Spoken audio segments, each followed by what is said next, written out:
Winston Peters is in election mode already, and I am not impressed. He released a new self-righteous rant attacking the Labour Party. He reaffirmed his alignment with the elitist globalist idiots from the governing coalition. Just watch. The Right Honourable Winston Peters. This marks the first address in the House for this year, being election year, and after 2 years in government, of our trying to turn the mess around that we were left with by the previous government. Now, we then watched the Labour and Green leaders of that party rise to their feet, and there we were thinking to ourselves, this will be a time for focus, for imagination, for visionary experiences that evince confidence when the public hears it, where the public thinks to themselves, these people know what they're talking about because they've actually been there before, they understand how business works and how society works. And it's a moment for great inspiration. And you stand back and you say to yourself, thank heavens we're in politics, so this is inspiring in the extreme. Unfortunately, that didn't happen today. It was in fact depressing, extraordinarily depressing today. And it reminded me of, particularly when they both finished their speeches, of a singing group called Status Quo, who had a song that went like this: whatever you want, whatever you like, you pay your money, you make your choice, whatever you need. And over again, that's what they said.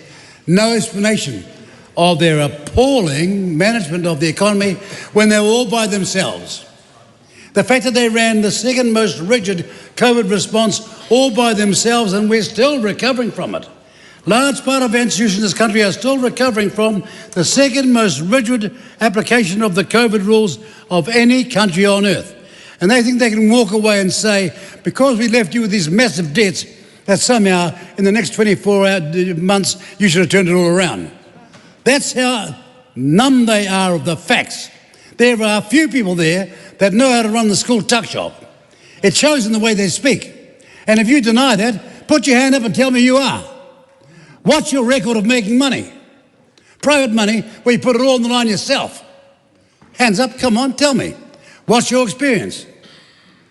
Not a murmur, not a mutter, not a syllable, not a sound. And out there, you people who are voting, when you're watching, ask yourself this: well, if that's their record, how will they handle your money? It is so stale and boring, blaming Labour for everything. Does he think we are idiots? Winston was the one who put Labour in office. He complains about the borrowing, he was there voting for it. National was also cheering it on at the time.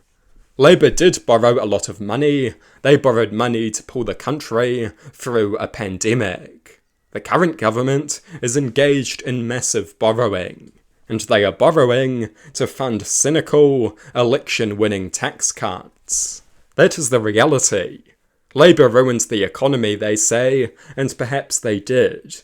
But National and New Zealand First were complicit in that. Winston put them in office, and National cheered for the borrowing big time. Winston complains about the heavy-handed COVID response.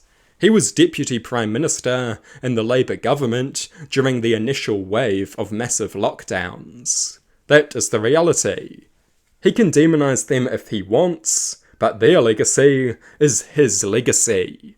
He preaches personal responsibility, but he never takes responsibility for anything.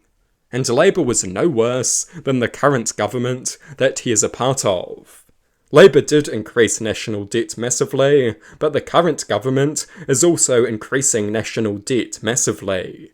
Prices remain high, wages remain low, migration to Australia remains a major issue, and unemployment and homelessness rates have increased. The current government has fixed nothing.